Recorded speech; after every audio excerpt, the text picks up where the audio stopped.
Khamenei पर हमला पूरे ईरान के खिलाफ युद्ध माना जाएगा। राष्ट्रपति पेजेश्कियन की डोनाल्ड ट्रंप को चेतावनी। ये बड़ी खबर जानिए।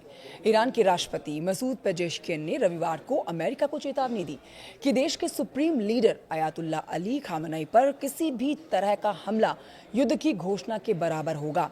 पेजेश्कियन ने कहा है कि ईरान अपने ऊपर होने वाले हर एक हमले का पूरी ताकत के साथ जवाब देगा। आपको बता देते हैं, ईरानी राष्ट्रपति मसूद पेजेश्कियन ने सोशल मीडिया प्लेटफॉर्म एक्स पर पोस्ट भी किया है।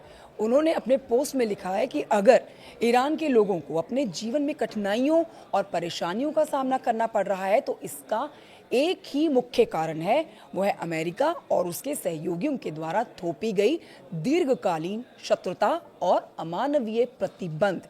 देखिए, हमारे देश के सर्वोच्च नेता के खिलाफ कोई भी आक्रामकता ईरानी राष्ट्र के खिलाफ पूर्ण युद्ध के रूप में मानी जाएगी। पेजेश्कियन की ये टिप्पणी अमेरिकी राष्ट्रपति डोनाल्ड ट्रंप के बयान के बाद आई। आपको बता देते हैं कि शनिवार को डोनाल्ड ट्रंप ने एक इंटरव्यू के दौरान खामेनेई के लगभग 40 साल के शासन को खत्म करने का आह्वान किया। इतना ही नहीं, उन्होंने ईरानी सुप्रीम लीडर को बीमार आदमी बताया और उन पर अपने ही लोगों की हत्या करने का आरोप लगाया। डोनाल्ड ट्रंप इतने पर ही नहीं रुके, उन्होंने ये भी कहा कि देश को सुचारू रूप से चलाने के लिए नेतृत्व को ठीक से ध्यान देना चाहिए, जैसे मैं अमेरिका के साथ करता हूं, ना कि सत्ता पर नियंत्रण बनाए रखने के लिए हजारों लोगों को मारने पर। उन्होंने ये भी कहा कि नेतृत्व सम्मान के बारे में है, ना कि भय और मृत्यु के बारे में। आप ये जानिए कि ईरान में आखिर अशांति का माहौल क्यों बना हुआ है।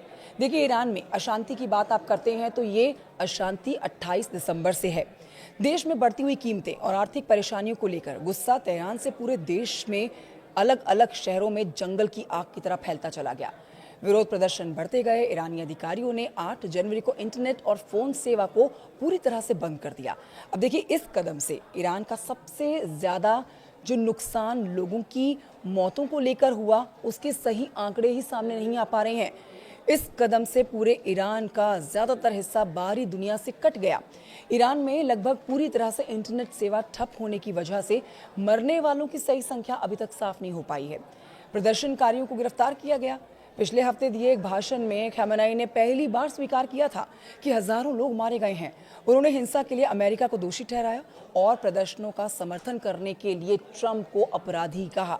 उन्होंने इसमें शामिल लोगों के लिए कड़ी सजा की मांग भी की है। लेकिन अब ये भी सत्य है कि ईरान पर हमला एक तरफ और खामेनेई के ऊपर हमला एक तरफ। यदि खामेनेई के ऊपर हमला करने की सोची भी गई डोनाल्ड ट्रंप की तरफ से, तो ये पूरे ईरान के ऊपर हमला माना जाएगा और इसे बिल्कुल बर्दाश्त नहीं किया जाएगा। ये साफ कर दिया है ईरान के राष्ट्रपति ने। अंतर्राष्ट्रीय स्तर से बड़ी खबर है, इसे साझा करिएगा। नमस्कार।